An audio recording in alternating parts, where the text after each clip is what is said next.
தூத்துக்குடி மாவட்டம் சாத்தான்குளம் மற்றும் அதன் சுற்றுவட்டார பகுதிகளில் இரண்டாவது நாளாக கனமழை பெய்து வரும் நிலையில் மீட்புப் பணிக்காக பேரிடர் மீட்புக் குழுவினர் விரைந்துள்ளனர்.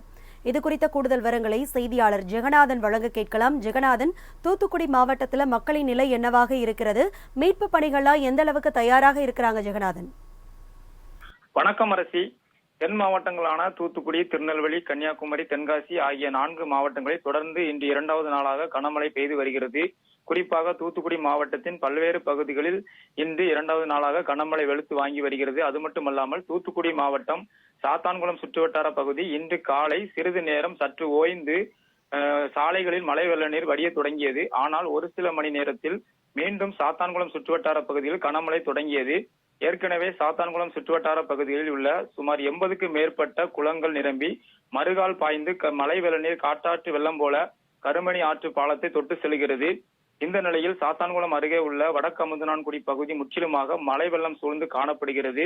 அமுதனான்குடி மற்றும் வடக்கு அமுதனான்குடி பகுதியில் மழை வெள்ளம் சூழ்ந்ததால் 250க்கும் மேற்பட்ட வீடுகள் முழுவதுமாக மழை வெள்ளத்தால் சூழப்பட்டுள்ளது. அப்பகுதியில் உள்ள மக்கள் தற்போது மண்டபத்தில் தங்க வைக்கப்பட்டுள்ளனர். ஆனால் இதுவரை அவர்களுக்கான எந்த உதவியும் அடிப்படை வசதிகளும் செய்து தரப்படவில்லை என்று அப்பகுதி பொதுமக்கள் குற்றம் சாட்டுகின்றனர்.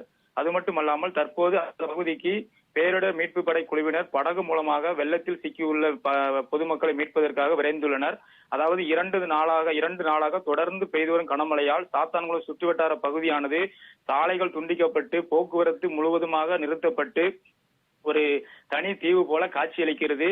இதனால் பொதுமக்களுடைய இயல்பு வாழ்க்கை பெரிதும் பாதிக்கப்பட்டுள்ளது. அரசி, ஜெகநாதன், உங்களுடைய விவரங்களுக்கு நன்றி.